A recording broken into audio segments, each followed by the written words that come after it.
Okay, picture this. Somebody who is steeped in the missionary culture of the Christian church. Somebody who is raised amongst missionaries who has a love for the church and sharing Jesus' love and spends a large part of their lives trying to recapture that kind of flame, that group of people who really love Jesus and want to live radical life for him, and struggling to find that in certain Protestant contexts along the way, and then beginning to study church leadership and how the church throughout time has structured itself, and why so many Protestant churches seem to break apart over biblical interpretation and issues of organization and denomination, and why all this is happening. And at the same time, longing for an aesthetic that takes the whole person into account in Christianity. And what if that person begins to encounter that in the Catholic Church? This is the story of Dr. MaryJo Burchard, and it's a fantastic one. I had her husband Kenny on this show a little while back. You may have seen his episode, and it's fantastic too. This is a parallel journey, as she describes it. Why somebody who's so enthusiastically Christian, so on fire for Christ, and there's no doubt you'll see that this is the case, becomes Catholic through these fascinating different reasons and perspectives, and a journey that really is so unique. What makes a person like that become Catholic? I think it's a fantastic pebble in the shoe for anybody who's right there, right? If you're a serious Christian, well, hey, here's another serious Christian who was so serious they became Catholic.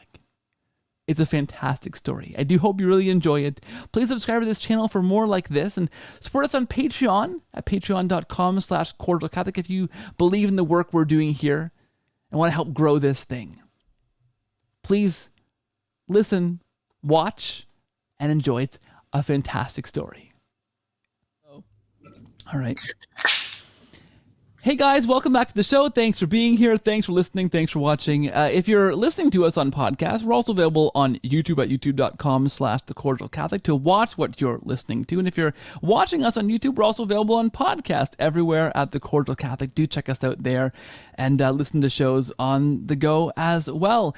Fantastic conversation for you this week. I am joined by MaryJo Burchard, a convert to the Catholic faith with a fantastic story. She grew up as a non-denominational pastor's kid all over the U.S., met her husband Kenny while serving with Youth with a Mission in Japan, and they worked together in church leadership in various capacities for over 20 years.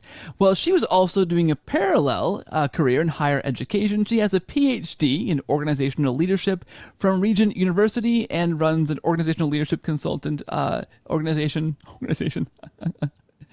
now as well, as she'll tell us more about these things. MaryJo, welcome to the show. Thank you for being here. Thank you so much. It's great to be here. I was telling you before I hit the big red button that I had Kenny, of course, your husband, on the show a little while back to tell his story. Very popular episode, very well received. Listeners loved it, got tons of great feedback from there. Some saying he was crazy. How could he ever betray his charismatic background and become Catholic? Others saying, well, of course, this is the logical outcome from studying the church and these kinds of things. And I was telling you, I began to watch your episode on the journey home, and you and Kenny both filmed with Marcos Grodi down there. And as I began to watch your episode, I thought, geez, MaryJo, maybe I had the wrong spouse on the show, because Kenny's got a great story, but so do you. So I'm really glad I reached out to you and you said yes. So I want to hear your story. I like to, as Marcus Grodi, says, this kind of get out of the way and kind of hear your story, and we'll hear it kind of unfold, and I want to stop along the way and some pit stops and dig a bit deeper. But it's, from what I understand, a fantastic story. So start us off, maybe if you can, at the beginning, growing up as a pastor's kid all over the U.S. Let's begin at the beginning for you. Sure. Yeah, I would like to say that I am a cradle Protestant, if there is such a thing, because there's not a moment in my life that I can look back at and not see clearly and remember the presence of God Yeah. and an intimate knowledge and love for Christ. In fact, one of my earliest memories is I had pajamas that had "My heart belongs to Daddy" on the chest right here, and I felt convicted about it. And I went and I told my dad, "I don't think I should wear these. Is this idolatry?" And he said, "Sweetheart, no, I think that God knows that your heart belongs to Daddy in a different way than it belongs to Jesus." And I said, "Okay, Yeah. then I'll still wear these."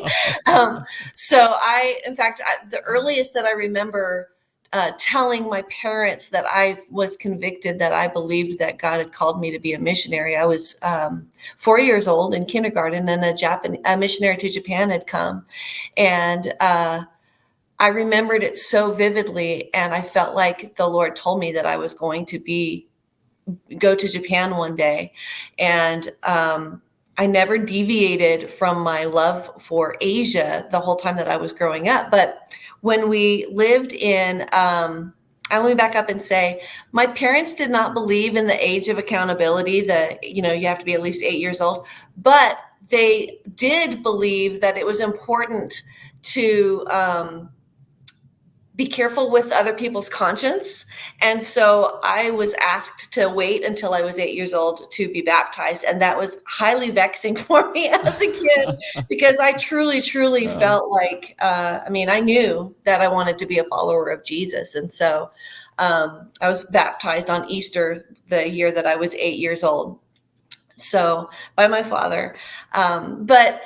So when I was a young child, for several years, probably the most formative time of my childhood in terms of my faith was the season that we lived at Christ for the Nations. It's a Bible college in Dallas, Texas. It's I don't know if you'd want to call it interdenominational or non-denominational, but it had people from all over the world that had come there. And, it was the 70s. I'm dating myself, and that's okay. I own my age.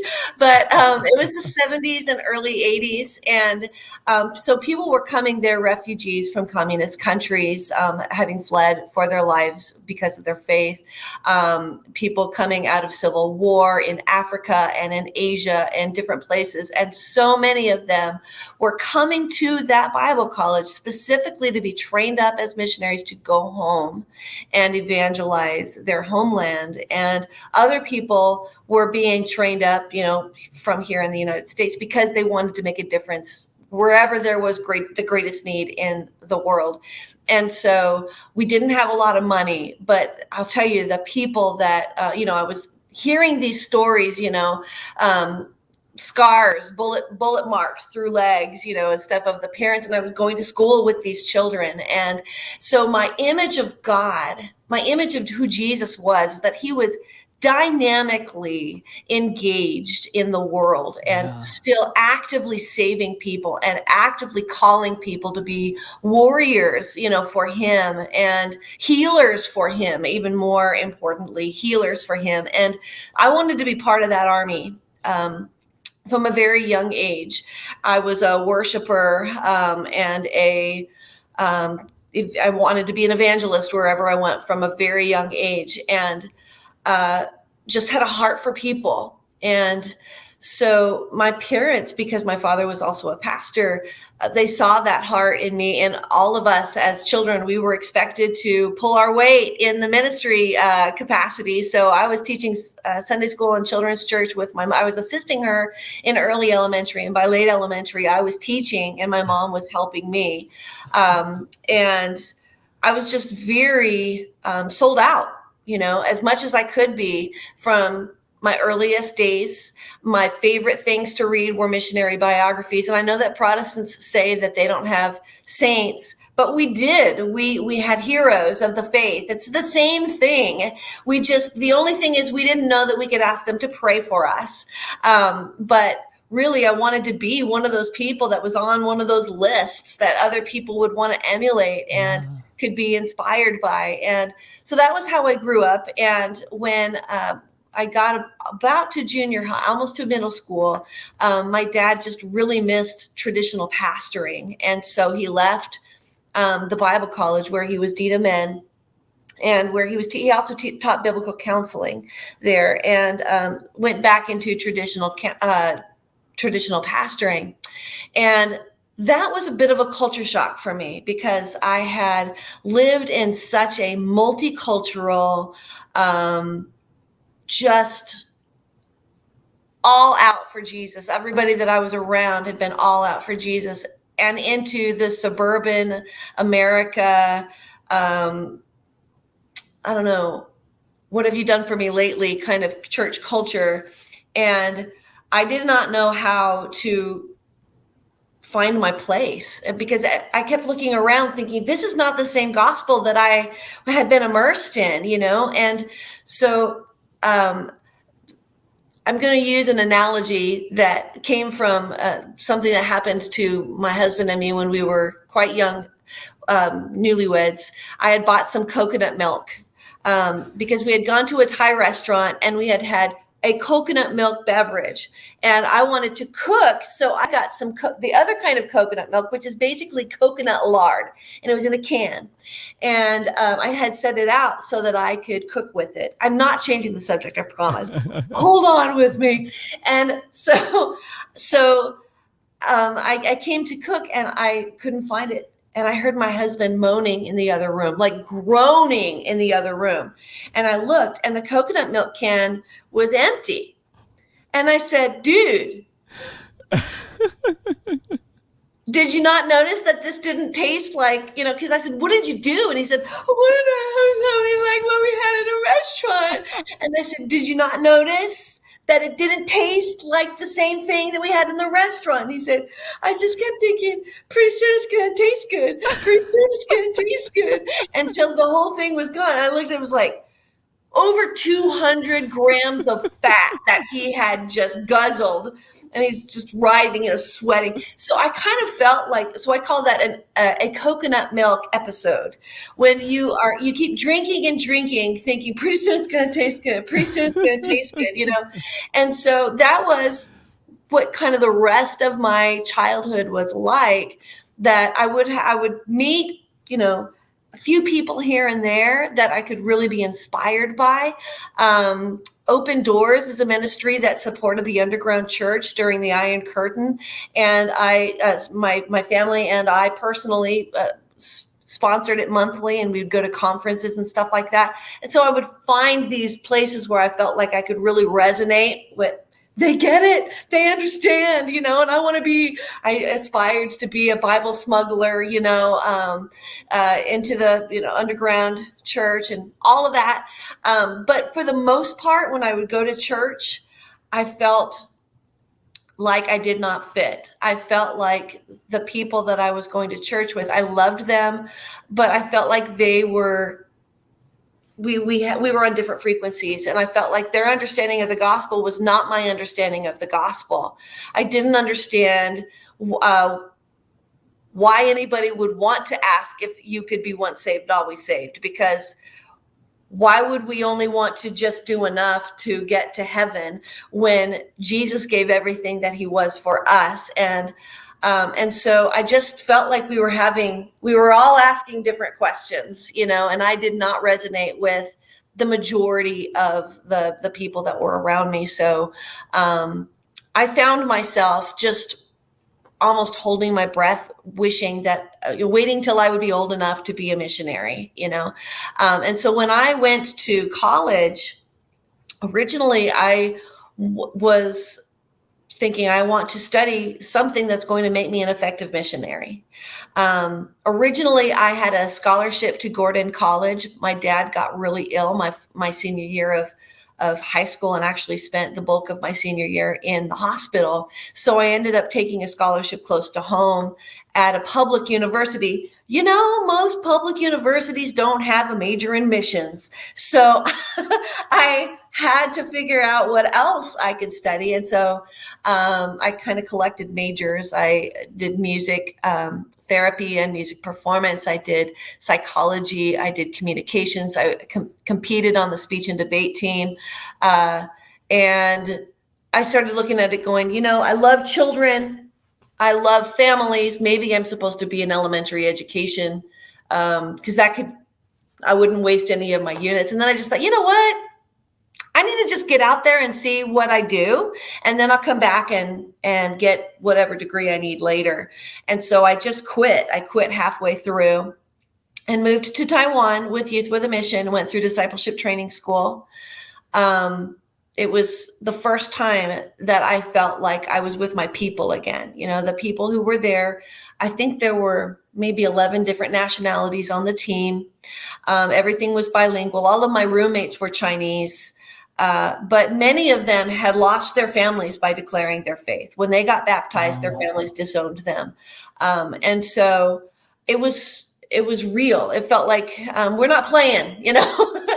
And so I was there for 6 months doing their initial training. And then I went on staff with Youth with a Mission on Okinawa and I ran their intergenerational discipleship ministry. So I was working with different denominations, but local churches to help them develop programs that would work with parents and youth to disciple the whole family. So we saw youth as kind of the link between the adults and the children, and it was full body discipleship. So I was a couple times a month spending most of the day with the children and the youth and the parents that volunteered, and then we would do outreaches in the community.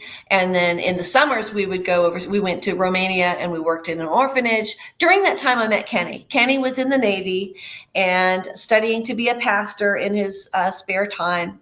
And we got to know each other actually through doing outreaches together with Youth with a Mission. So we jokingly say, I'm a Christian. I like you. You're a Christian. You like me. Let's get all this Christian goodness together, you know. But so we got married in Japan, and it was a bilingual ceremony. And none of our parents were there. That was a painful part, but we were really poor. And so it was either, you know, get married in the spring, save up for the tickets and not have money for a wedding, or get married, you know, in December. And both of our parents called us. Both sets of parents called us and said, why are you waiting? Everybody who knows you as a couple is there. So we got married there. And then when we came home, interestingly, we went into Christian radio, and we went home the next year. Kenny got out of the Navy and we went home. We got into Christian radio for a year, and then my parents moved to Africa onto the mission field. And they went to Africa, then they went to the Marshall Islands, and then Indonesia. So it was their time to leave. And then we were in different churches and doing different church leadership for a number of years. And then I finally went back to school and got my bachelor's, master's, and doctorate almost without stopping in leadership. So that is actually, Kenny will tell you a different story. We were on parallel tracks, but how I started to get more and more curious about the faith was actually through my studies of organizational leadership. So I guess I'll take a breath in case you have any questions. I'm curious to go back and see who talked longer, you or Kenny. That's fantastic. You really got going there. I love that. And I love just to sit back and listen. That's a fantastic story. And I do love your impression of Kenny's voice. That's great though, with the coconut milk, and that's great. That's wonderful. I'll have to have you both on at the same time once. So there is such banter. There's such banter. I can imagine. So I wonder, gosh, your story is so fantastic so far, because you are in this kind of pressure cooker for Jesus, right? This mission field kind of training area, and meeting these people who are really serious Christians. And I love that. I don't love it, but I totally understand that dichotomy of then going to a suburban church and seeing what Christianity looks like there. Yeah. and how different and shocking that would be, and then that longing for that tasty coconut milk as you keep drinking the can, right? That you had. Great analogy, by the way. Great story, but that makes so much sense when you say that. I wonder what if any your view of Catholicism was at that point. Like as you're Well, that's a looking. really good question, because unlike so many people, Kenny has a different story. When he was introduced to Christianity, it was, as he calls it, hint of lime, hint of anti-Catholicism was kind of embedded in there.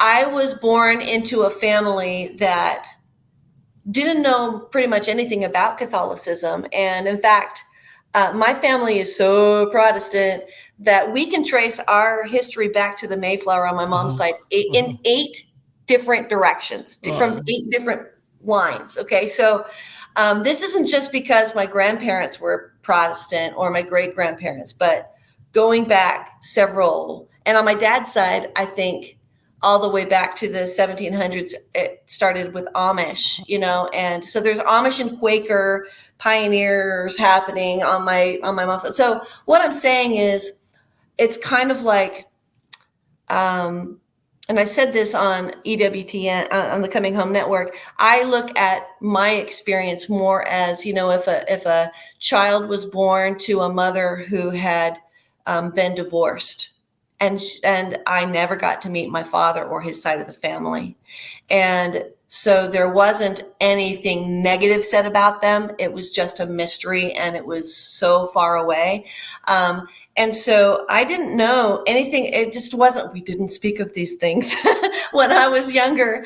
I remember, passing by Catholic churches, but it just seemed foreign to me. It wasn't until high school, when we lived in New Mexico, and it was in Farmington, New Mexico, and it was a very largely Catholic. There was a large Catholic population there, and that was the first time that I had close friends who were Catholic, and I had, I must say, several very devout Catholic friends, and they took their faith very seriously. One of them is a nun now in Nashville, somewhere. Her name was Ann Burnham. It's something different now, but her name was Ann.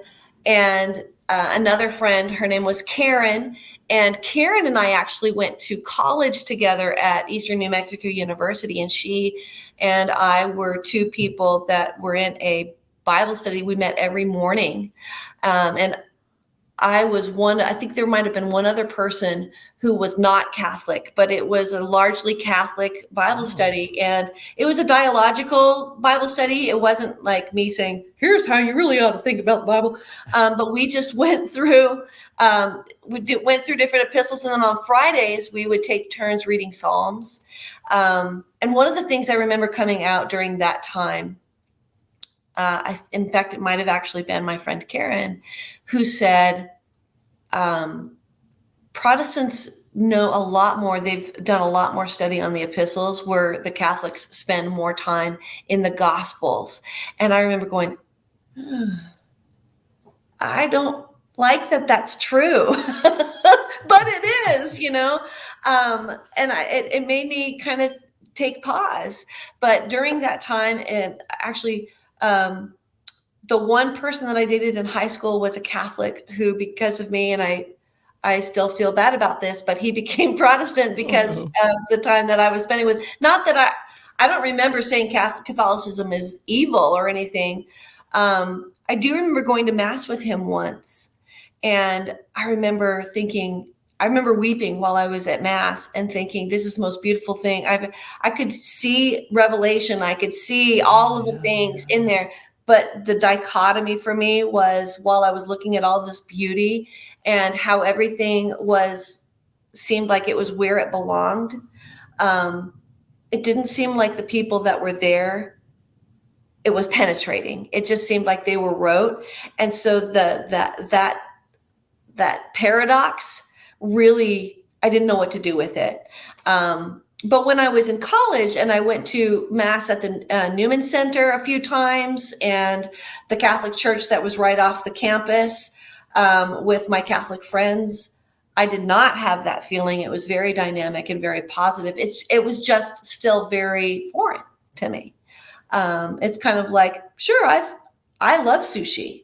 It's something that you enjoy, but it's not, it's not a home cooked meal, at that time. So Yeah. yeah, I think of two things, because on the one hand, you grew up in a very non-denominational context, right? It wasn't like you were wedded to a certain denomination or something, right. which if you're reformed or something, you're sometimes raised very anti-Catholic, and your reformed theology, that the bounds of your theology, and that's what you believe, and everybody else is wrong. But probably your upbringing was theologically broad, or at least you were exposed to a broad theology in a Yes. non-denominational context, right? And so that's interesting, as that informs your view of Catholicism. And the other thing I think too is, and Kenny and I have actually joked on Twitter about this before, because he's posted some pretty funny memes about the mission field, right? The idea. I mean, I did a few missions trips in high school and university with my Pentecostal church to places to Kenya and then South Africa later on.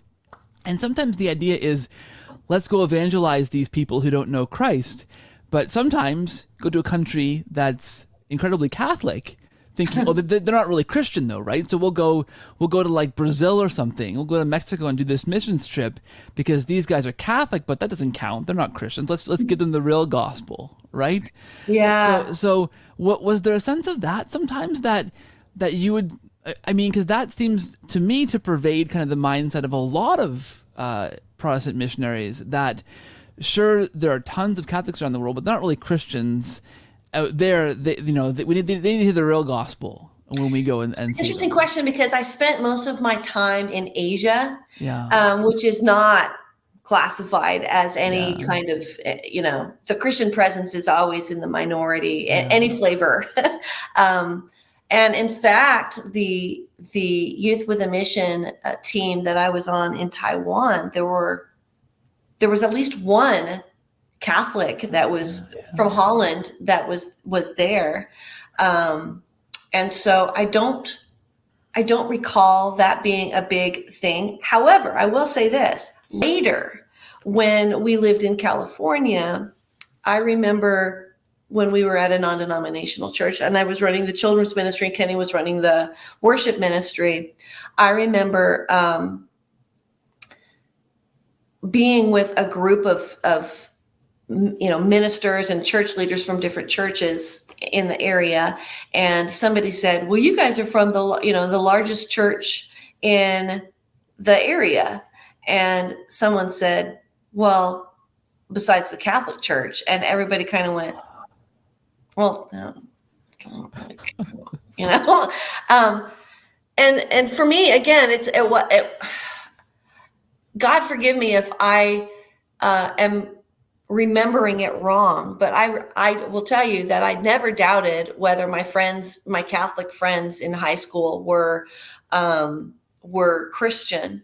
The big thing that I struggled with was, so I had Catholic friends that were not serious about the Lord. Yeah. And I had Baptist friends who were not serious about the Lord. And I had, Presbyterian friends that were not serious about the Lord. Pentecostal friends were. And whenever I met people who claimed to be Christian, I did not hold back to challenge them about their seriousness about their faith. So it's very possible that when I spoke to Catholics, I tried to find the things, that now, like I said, not with the serious Catholics, but with the not serious Catholics. Yeah. I would push those, not the typical Catholic buttons per se, but how can you say you're serious about Jesus how can you say you're serious about your faith and I hate that because I was not Catholic, asking those questions probably led to people questioning their Catholicism, not the seriousness of their faith. In fact, I know that to be true with a colleague that I worked with in California at a Christian university. And it was about half the people that I worked with were Catholic and the other half were not. And there was a young girl who had grown up Catholic. She'd been in the youth group where Kenny and I had been on staff before we had, at the church that we were on staff with before Kenny planted the church that he was the senior pastor of. Anyway, we ended up working together when she was grown, and I was challenging her about the seriousness of her faith. I was not trying to make her not be Catholic. I was just saying, can you be serious about your faith? And she started coming to our church because I was the one that was investing in her faith, right? And so I was the one that was helping her disciple her children. I was the one that was helping her to understand the scripture. And for a long time, she was going to mass and she was coming to our church. And then eventually she just was coming to our church. And for me at the time, I was just like, I'm just glad that you're serious about wherever you're going. I'm just glad that you're serious about your faith. But what was heartbreaking is that when she found out that we became Catholic, she was like, but I'm not Catholic because of you. And I was like, that was not what I was trying to do, And so there is an element of that, and it's unintentional, but I just didn't have I was an equal opportunity challenger. I was going to push anybody against the wall to try and help them to be serious or not claim to have a faith, and that does cause me some pain and some heartache that I wish that I could have also known that the fullness means that you are in love with Jesus and the oneness of the Catholic faith, but I didn't know that yet, Yeah. not for a long time. And that speaks to, that underscore, this is a different subject entirely, but that underscores the need for Catholics doing that, Catholics discipling other Catholics and really building up and mentoring, right? We need more of that in the Catholic Church. So glad you're on board. So you said that you began your journey into looking into the Catholic faith kind of began with doing your doctoral studies and your graduate degrees. How did that begin? Like, where were you when that kind of began to unfold? Can we go there next? Is that a good time to? Yeah. And isn't that funny? Because I wasn't a theology major, I wasn't the typical track that you would expect. I was an organizational leadership person. But what I started realizing as I started studying leadership is that the struggles and the conflicts and just the tensions that never went away within the evangelical circles that I had always been a part of were rooted in the fact that there was no standard. Now, they will tell you, anyone will tell you, of course there's a standard. The standard is the Bible. Right. But everybody's using the Bible to prove their point. And who gets to say when there's a dispute, who's right? Well, a lot of time that's whoever's got the best hermeneutical argument, or who's quoting the most famous preacher, or, something like that. But because there's not an unbroken memory, an unbroken conversation, a link that went all the way back to Christ, and even before Christ, all the way back to Judaism, because there's such a lost memory. It's like the evangelical church has such passion, but they walked into the room after the whole house was built, and they're trying to, with the limited materials that they have, without having the blueprint of the house and without having all of these other contexts, looking around at, why the furniture is where it is, without having all of the information that they need in order to have a robust and fully informed conversation. So what you get is a lot of wiggly people in terms of their faith. They call it church shopping. When you go to a new town, you look for people, you grab your list and you try and find the people that match your unique flavor. It's kind of like going to when they used to have Golden Corral, or, one of those, you want to go where you can pick your dishes the way you like them. And it's just a smorgasbord. And so everybody's picking. And so the pastor is there to try to accommodate, because they need the income. So they're trying to accommodate the desires or the interests of the people who are keeping that thing going. And if there's a sin, like a something that's going on that is blatantly damaging, if there is a heresy, who gets to say? Who gets to say that somebody shouldn't do this, or that somebody shouldn't believe that? Who gets to say, well, our denomination says, or well, but this is America and we can say what we want. We can do it. So even if as a local congregation tries to hold some kind of standard that they have established, the people that don't agree can just go next door or down the street and start from scratch. And the same thing with leadership. Even the leaders are, if you try to hold any of them accountable, they can do the same thing. They can hold their breath for a couple of minutes and then start some new thing somewhere else. And the reason that we moved so much as when I was growing up is that my dad would come in after there had been a church split or some tragedy, and try to be a shepherding pastor, try to be a father, but they would say, you're not the dad, you're not the shepherd, you're not our shepherd, we were here first. So oftentimes we would kind of bear the brunt. And I say we because it was my father, but we were with him, we would bear the brunt of the people that had come before. And it was too late. And so we would go to the next place. And he always was trying to find the place where we could stay and heal. And we just never found it. And so the organizational leadership studies that I did helped me to see this wasn't just a spiritual attack. This wasn't a fluke. And this wasn't even just a failure of, my dad to find the right fit. This was innate to the fact that there is no standard.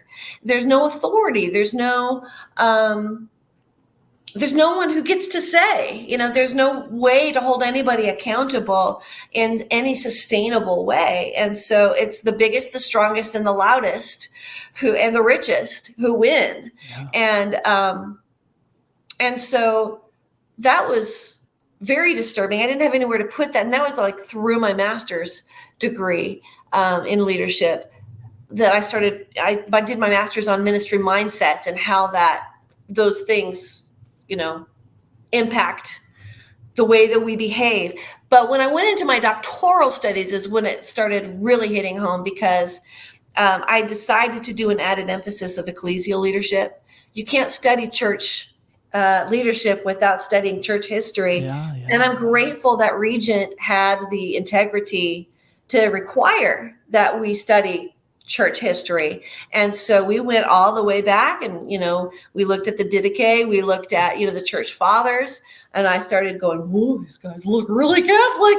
And then we got into the Middle Ages, and I saw how Francis of Assisi and Clare of Assisi and, people during that age, they were radical reformers. And they were not trying to be un-Catholic. And I remember bringing that up saying, my goodness, look at how, you can't get much more radical than having, Francis hearing the voice of Jesus saying, repair my church that's in ruins. And first he thinks it's the chapel, the literal chapel. And then he realizes God is talking about the body of Christ, you can't get much more radical than he was. And yet, he was doing it from within. And I started seeing, this is much more incarnational. Jesus went, as Bishop Barron often says, he goes all the way in and all the way down to save. And so I saw embedded reform, embedded, where you're fighting it out because of love, not drawing the line and saying, whoever is on the Lord's side, come over here. over and over and over again. And so the line just keeps getting further and further away from the vine. So I started realizing that. And so a lot of my papers when I was in my doctoral studies started sounding very Catholic. I did a whole study on the leadership model based on Clara of Assisi's Sacred Heart writings. I looked at Francis of Assisi as an alternative way to deal with conflict in organizations. I just started looking at, the significance of a magisterium. When you have your tiny little voice, and instead of saying, it's just me and Jesus, I'm going to decide, me and the Holy Spirit, we're going to decide. Instead, we're saying, wow, if I am part of the body of Christ, not just as it is right now, but through all time, through all the ages, and I am immersed in that conversation, you get really tiny really quickly, and you realize you got to shut up and listen. Yeah. And when I hear people, many of my dear friends that are still in church leadership and Christian leaders in an evangelical expression, they'll say, but what do you do if you disagree? When you disagree with the Catholic Church, how do you deal with that? And I'm thinking, okay, first of all, if I disagree, my first assumption right now is I probably don't understand the context. I'm probably missing something. I haven't listened to all of the Council of Trent, but I've listened to enough of it to realize I don't know what I don't know. I have listened to all of Eusebius, and I got very angry because there's a lot of the story that was conveniently missing in the way I had grown up hearing it, So my first assumption, if I disagree, is what am I missing? Where did this come from? Let me go back and find the history behind this before I say that I have an opinion about something I know nothing of. But then the second thing is, another thing that I love about Catholic teaching is that there are layers of belief. There's a dogma is non-negotiable, but a discipline, if it resonates, do it. If it doesn't, you can still be a good Catholic and not ever say the rosary. You'd be missing out, but you could do it, and then you have all the, scapular. That's not a requirement. That is a devotional, and so all of these different levels. Evangelicals, Protestants, we don't have different levels. There's what you believe and what you don't believe. It's either biblical or it's not biblical, and so having the ability to put a hierarchy of teachings and say, okay, yes, this discipline or this doctrine is these are different positions within the scope of this is okay for you to believe and still be a faithful Catholic. Over here, this is not Trinity, not negotiable, Marian doctrine or Marian dogma, Immaculate Conception, not negotiable. But let's look at why, let's look at the history of that. Let's not just say, well, if you don't believe it, can't be Catholic, So I had a lot of rumbles to do, but when I realized that God was calling me, drawing me into the ancient faith, I did not realize that meant that I was going to be Catholic. I just believed that I was getting deeper into what I wanted to be serious about. And if I was really serious about it, I couldn't shy away just because it was uncomfortable or unfamiliar or foreign to me. And so when we moved from California to Virginia, we did so. One of the biggest reasons that we did so, and it was right after I finished my doctorate and Kenny finished his master's, we felt like God had called us out of the clergy life and into embedded missions. Like, let's just be humans who love Jesus and are trying to unbreak the broken world. Let's just do that. And it was the first time in my life I ever got to live just as a person who loved Jesus, out of the fishbowl, and so we spent 4 years trying to strip away, Marcus Grodi asked me, so what did you call the faith? What did you call the church? That was when we really started doing the deep dive, Kenny and I, in what do we call this? When you strip it all away, what do we have that's left? And so we were meeting with people in our home at that time. And for a year, we were going through scripture, seeing what do the people of God, what does the mission of God look like throughout the ages? And how do we continue that story? Then we moved into the Gospels. And we were doing that. We would meet 2 times a month with people from lots of different denominations. In fact, our closest friends during that whole season were an Anglican priest and his wife. And we would, minister together with them. And then on the off Sundays, we would visit different churches from different denominations, including the Catholic Church. I'm not calling it a denomination, but we would go to Mass sometimes. And we would ask these questions when we would go to different churches. What is Jesus doing here? What is at the center of their worship? What seems to be the most important? What needs in the community, and what niche is this community of believers filling? How should we be praying for them? So we weren't shopping for a church, but we were trying to kind of map out what Jesus was doing in the area and trying to map ourselves out in the process. So while we were doing that, we also, some coworkers of mine, I was working for the city of Virginia Beach at the time, and 2 of my coworkers were Catholic, and they asked me and Kenny, they were doing an evangelistic Bible study at this Catholic church. It was an 8-week study, and they asked us to be table leaders because they knew we loved Jesus and we promised to be good. So we spent 8 weeks with a bunch of Catholics. We each had our own table and facilitating discussions. And 2 things that struck me during that time, and Kenny too, was the hunger for Christ, but also an unfamiliarity with all that he had to offer. But it felt like, wow, this is ripe. This is ripe, and so I love that the Catholic Church owns that the new evangelism is within.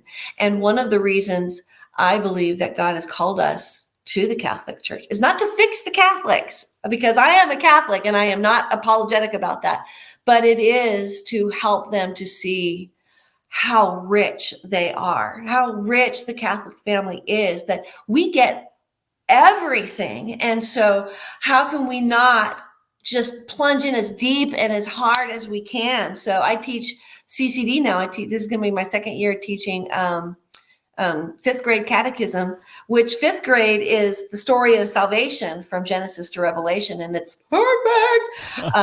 And I teach my kids the Apostles' Creed with motions, because I was doing that when I was Protestant. And the books of the Bible, songs, I converted the Protestant song into the original edition of the Bible to have all of the books. But I want to see families get excited together about their faith. I know that it's possible when people don't even have all of the things that the Catholic Church has. And I look forward to the day to see whole families getting excited that their family is immersed in this unbroken history of families, that they can not be terrified of their children having questions, and that they can explore and be missional together. I look forward to that kind of faith being normative in the Catholic Church. And I believe that's one of the reasons why God is calling so many evangelicals home, so that can happen. Yeah, I have to agree with you. That's fantastic. There's so much I want to ask you. Okay, so I want to start with this. I wrote a blog article when I began blogging my journey, and I had like 1 or 2 friends who were reading this blog. And it was more for myself, a therapeutic kind of expression of what I was discovering as I was looking into the Catholic faith. And one of the early articles that I wrote was called "The Protestant System is Designed to Fail."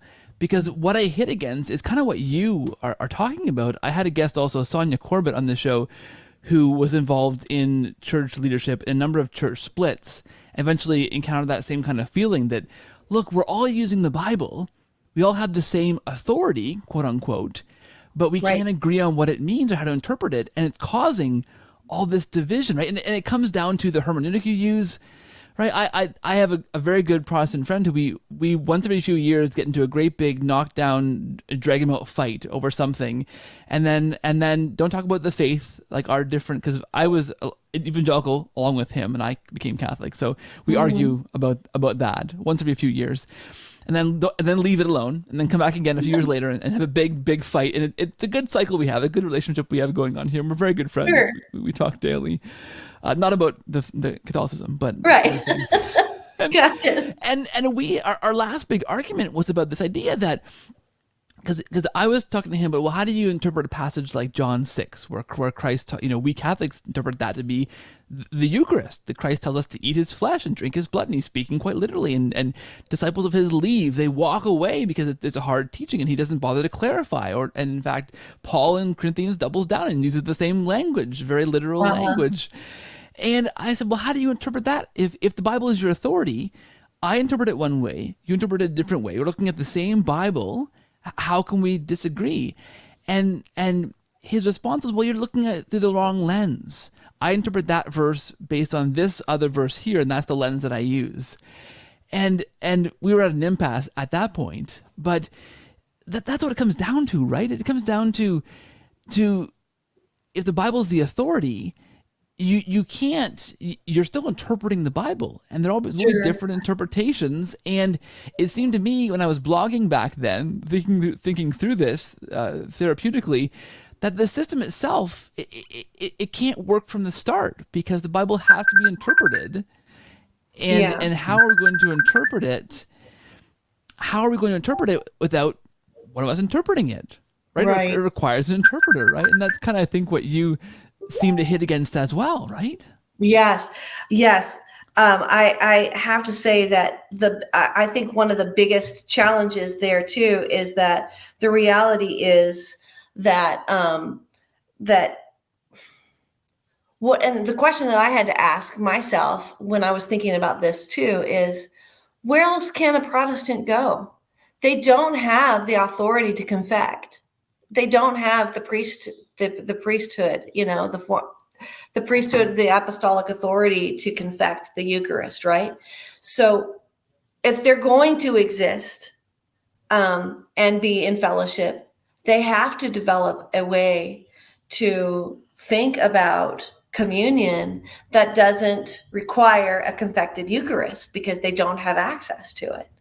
And so from an organizational standpoint, and I don't know how that whole story has evolved, but I can't help but think in so many of these contexts, the non-sacramental nature of these faith communities, they're doing the best that they can with the very limited authority that they have, because they are apart from the mother church, and so part of me feels kind of like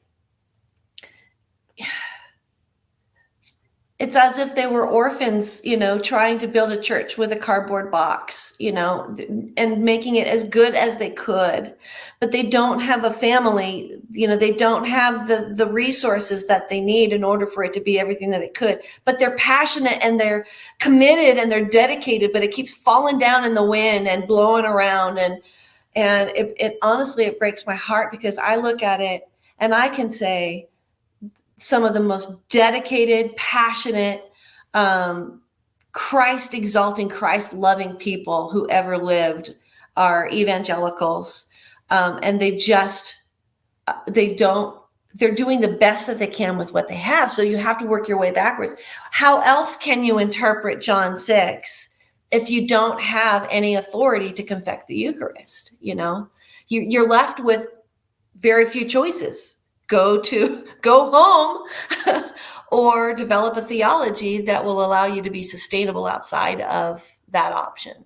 Yeah, yeah. I love what you said too about the Protestant walking into the house that's already built. And I picture this guy at a party walking into a party already going on in this house going, "Hey, I'm here, guys." And the party's been going for, 1,500 years, and they just arrive and think that they know what's all going on, right? They go and begin Right. changing the CDs or whatever, right? And on that, so they hear words, they're hearing words and conversations, and assuming that they understand the meanings of those words, then making assumptions because they don't have the whole story, and then misinterpreting the conversation.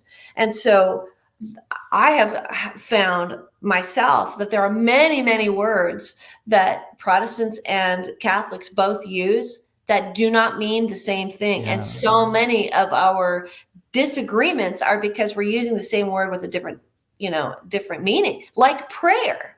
Who could have thought that prayer doesn't mean the same thing to Catholics and Protestants? I didn't know that. And so when people would say, "I pray to Mary," I thought they were treating her as divinity, because I didn't know that they were meaning that they were literally asking Mary to pray for them, like we would ask each other to pray for us. But she's not busy down here on earth. She doesn't have anything else to do. She's in the presence of Jesus, so much, I think, of the misunderstandings also stem from, if you come in late on the conversation and you don't take time to catch up on what was going on before you got there, then you'll think you understand a word and its meanings and its implications, and use it and create a whole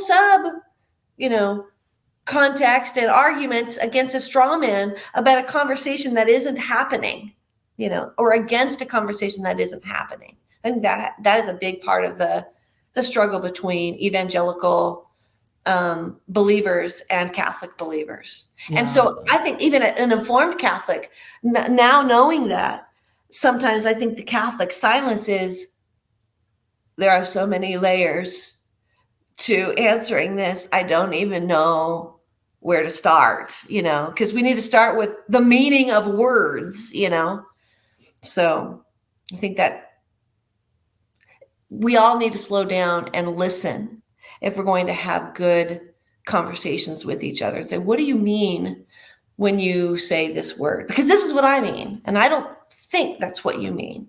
Yeah, it comes from listening so often, right? I think of some good friends who began looking into the Catholic faith through going to a Catholic Bible study, right? And realizing, oh yeah, and listening to what Catholics were saying, and realizing that there were Catholics who took their faith seriously, right? But it takes that stopping and listening and asking one another what we actually mean by the words that we use, right? I think that's so important.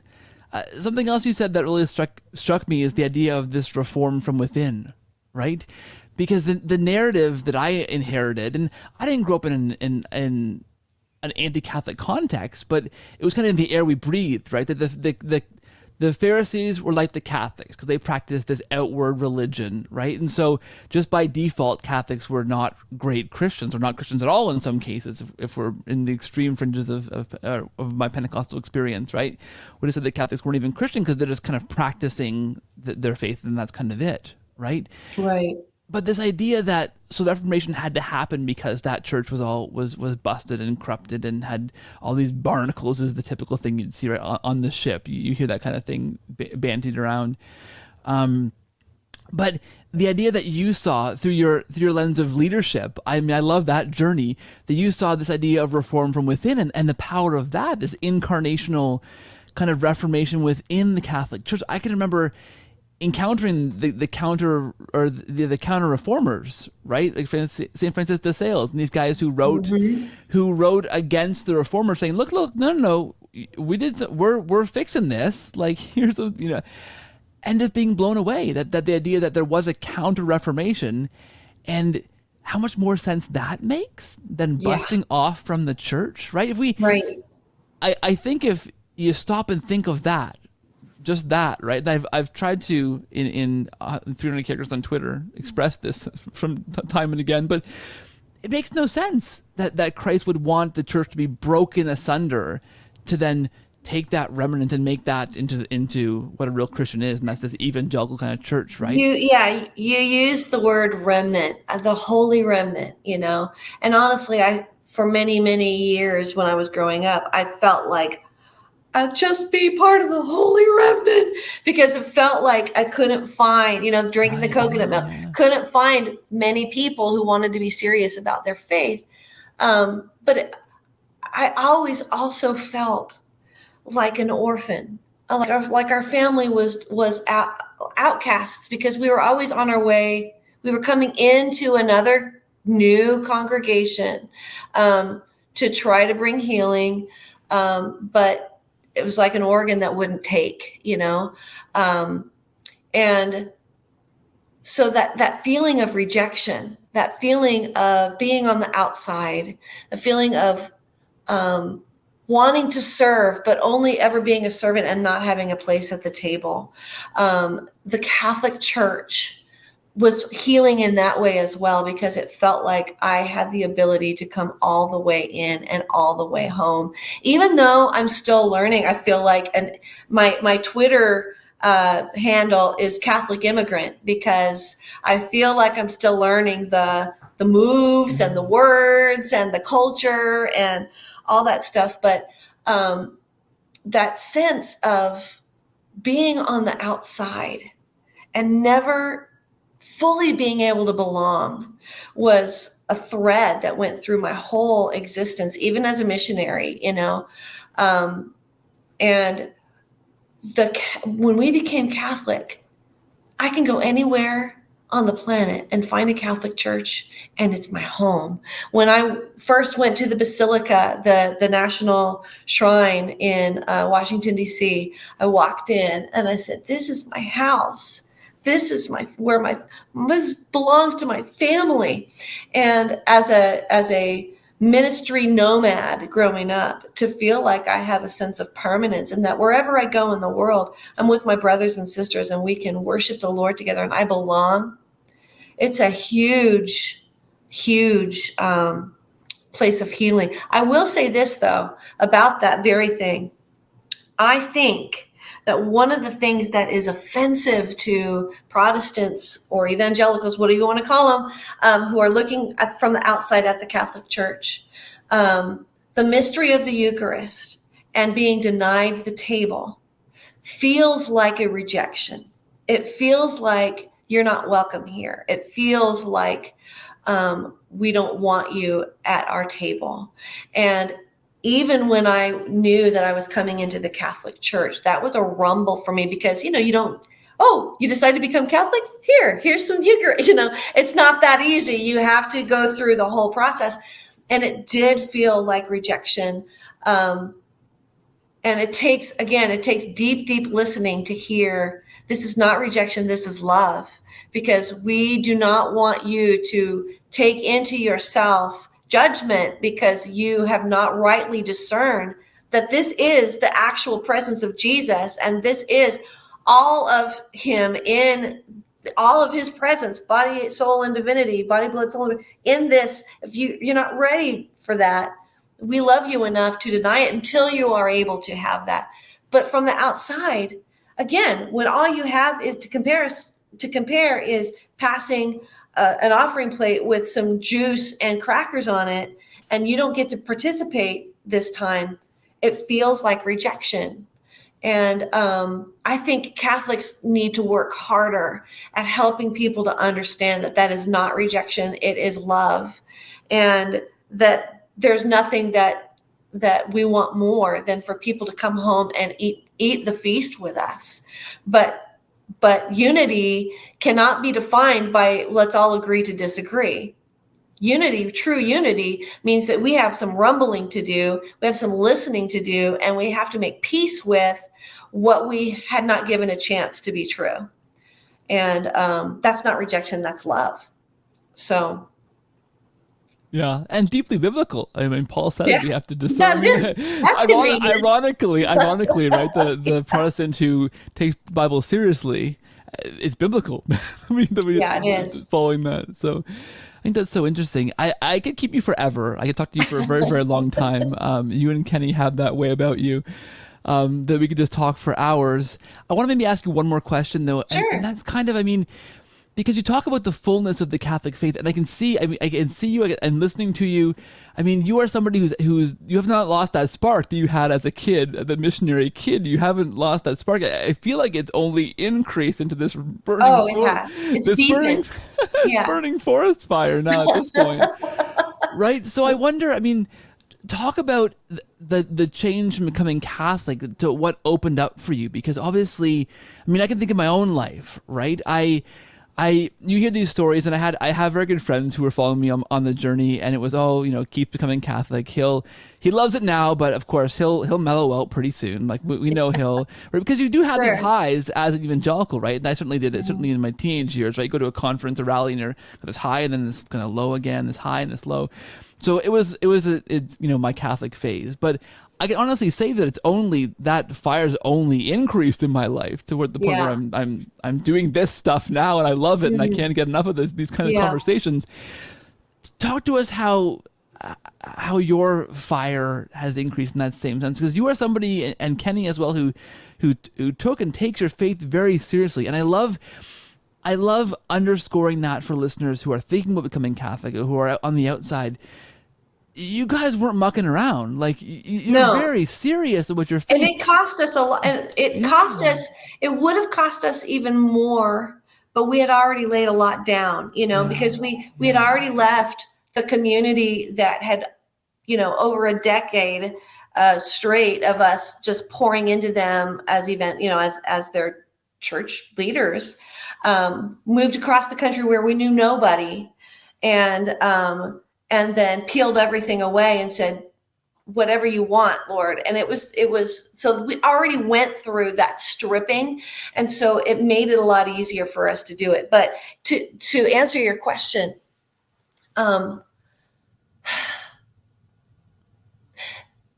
it's almost as if, okay, I've always loved art. I've always loved to paint. I've never been formally trained, but I make a go of a lot of different little things.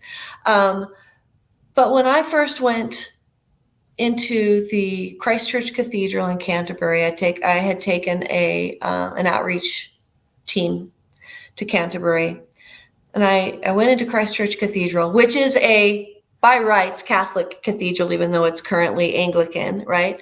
That was the Jerusalem. Canterbury was the Jerusalem of Western Europe for a lot of years, and so you can feel the history in that cathedral.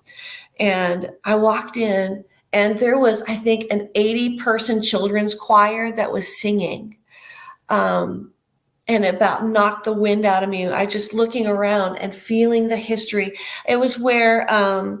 Thomas of Becket was martyred, was in that cathedral. And so that cathedral is dedicated to Christian martyrs throughout history. And there are books that you can go through of the martyrs, even contemporary martyrs. But there are weeping cherubs, and but I remember walking in there and saying, this is my ancient faith. And as, like I said, like a wandering nomad, a patriot with no country, was my heart, my whole life. Walking in there and feeling anchored and deepened and broadened, and feeling like the body of Christ that I have loved, that was global, but was also timeless, that it drew me in, and I connected with it. In fact, that on that same trip, I went into a non-evangelical Christian bookstore for the first time, and it wasn't Catholic. I think it was Anglican, but I found a copy of St. Augustine's Confession. Never read it before at that point. I was in my 20s. And I couldn't put it down. To this day, it's one of my favorite books. It's a dog-eared copy, a paperback copy that I found in Canterbury. But that was another kind of seed that I didn't know was calling me to be Catholic. So I take that and I fast forward that to any time I go into a cathedral, any time that I go into a parish that's historical or anything like that, I am reminded again, aesthetics are very, very important to me because I see how, taste and see. I go back to Deuteronomy 6. When God was talking to the Israelites before they went into the promised land. And he said, when you lie down and when you get up and when you sit down and when you stand up and when you go in and when you come out, when you're walking by the way, all of this time, you need to be filtering every engagement through the Word of God. And then it says something really interesting. It says, and when your child asks you, what do all of these things mean? So there's a moment in time where they've been saturated their whole life, but there's a moment in time where they're looking around and all of a sudden it hits them. There's got to be a meaning to all of this. Then you say, we were slaves in Egypt and the Lord brought us out with his mighty hand. Then you introduce him to the person. And so Deuteronomy 6 was like a mantra to me. So when I found the Apostles' Creed, I just clung to them. I was like, okay, that's part of the Deuteronomy 6 thing, I was constantly, I didn't have a word for it, but as much as I could, I tried to create something that I can only call like a liturgy for the children and for the youth. We would begin with the Apostles' Creed. We would do, certain songs, and then we would pray, we would do things in certain order, and I would try and create immersive rhythm. And when I became Catholic, that's what Catholics have done throughout history. That's what cathedrals were meant to do. And, when people couldn't read, they could listen and they could see and they could just immerse themselves in the presence of God without it being about just letters on a page, and even back as far as Christ, the Word of God was meant to be read. It was read aloud. It wasn't all just about your personal devotional time. And that's important as well. But we lost so much of that because it's all about me and Jesus and my little Bible and my little devotional, my highlighter and my Bible cover and all of the little trinkets and doodads and all that stuff. And I look around and I say, this is the immersive faith that I was searching for my whole life. The way that I can describe it is when we first went to the little town that we ended up moving to in California, I looked around and I felt like, this feels like home, and that's supposed to be there, and that's supposed to be there, and that. And Kenny said, well, it's a homey place. I said, yes, it's homey, but it feels like home. My heart is already here. Everything is where it's supposed to be. I feel like I already know where everything is. I'm remembering. And that is how I feel about the Catholic Church. It was like it plugged in what my heart always knew I was supposed to have and didn't have access to. There's a book, Letters to a Young Catholic, George Weigel. That book is a cathedral between two covers, and it is the history. It is the history, the immersive history of go in this place and you'll see this. And then here's the history behind it. And this is the theology behind the history. And this is why we are the way that we are. And Weigel did another one. Someday I want to take that book with me to Italy and just during Holy Week and go to all its Roman pilgrimage and same thing. So the deepening that I see is I tried to create and imagine and develop and build as many immersive, multisensory, missional things that whole families could experience together. And it was all embodied on a walk through the basilica behind a grandma and her 4 or 6-year-old grandson when she was saying, where do we always go first? We go to where Mary and Joseph are resting on the donkey. And yeah, we're going to go pet and we're going to go touch their little feet. And I thought, there it is. When you're going in and when you're coming out and when you're walking by the way and when you're lying down and when your child asks you, what does this mean? We were slaves in Egypt and the Lord brought us out with his mighty hand. The Catholic Church has all of that. They haven't lost any of it. And they're not making it up. It's not a shtick. They're not trying to look ancient-y because it's old school, cool now. It's real. And so that's why it's so exciting to me, because I was trying to make that happen. And I did my best to make it real by immersing people. And so now my job has shifted to helping Catholics to see it's right here. It's right here. So, yeah. That's fantastic. I really do love your voices too. They're just wonderful.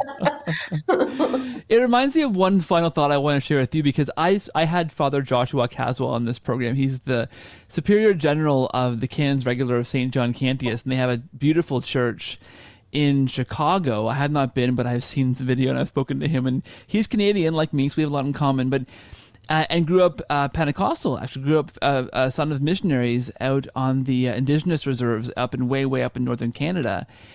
And he said something to the effect of the charismatic Protestants are the closest to Catholicism, because the way they worship is with the senses, right? You have in some cases the very powerful music. You may have sometimes the lights and smoke machines, and the emotion of that. We call it the Shekinah machine. Yeah, and how close that is to Catholic worship, right? He said there's nothing more evangelical, more charismatic than celebrating the Eucharist with incense and absolutely, and the standing and the sitting and the body being involved and and heaven meets earth. There is that sense that you are living in that overlapping place, that you usher in your life, your worship ushers in a thin space in the universe where heaven and earth meet. That is a charismatic Pentecostal reality. It's just culminated in the Catholic Church. Yeah, he said, how many of those worship songs, I want more of you, Lord, show me your face, Lord, these songs we would sing, how many of those are fulfilled in the Catholic Church? Because there he is, there's Christ on the altar in the Eucharist, right? And how much closer can you get than consuming our Lord and becoming more like him through that incredible, miraculous interaction, right? So you talked about that trying to build the aesthetics and the sense of thing. That's what it reminded me of, that it's there and it's ancient, and they did that since the beginning, right? And you said before at the beginning of the show, right back into Judaism, right? This continuing line of the senses being part of the worship and that continuing, right? And that didn't stop. I mean, some of us stopped and inherited a Protestant tradition where that was not being done, but it's always been there, right? It's amazing. Yeah. It is. It is. Well, I want to thank you for your time. I think, like Kenny, this won't be the last that I'll hear from you on this program, because we could dig into so many things, so many topics and side trails we could go down, but we'll save that for future episodes. Maybe you and Kenny on at the same time would be really, really interesting. And if you can get us to be serious, it can be pretty fun. Yeah, that sounds fantastic. Where can people go to find out more about you, kind of check out some of your work if they're interested? I know you have a lot of things on the go. Where do you want to point them towards? That's a good question. So my website for my work is concordleader.com, all one word, Concord Leader. And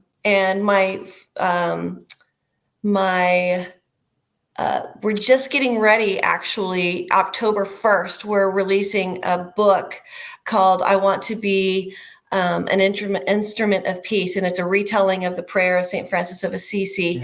And that is going to be released on a new website called neotonybooks.com. And neoteny is a biology term that means the retention of juvenile properties into adulthood.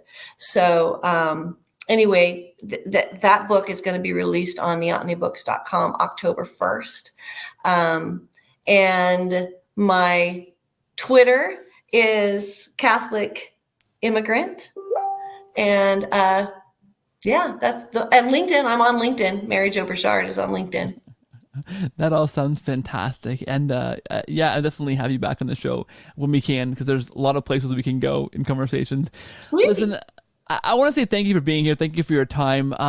God bless you and the work you're doing for the church. This fire you're lighting in all of us. Because just speaking to you, I am now more excited and engaged than I was an hour ago. So thank you for bringing that. Thank you for your lovely impressions, and thanks for this fantastic conversation. Thank you so much. Sure, it's my pleasure. Thank you, and I will look forward to talking again. Absolutely. God bless.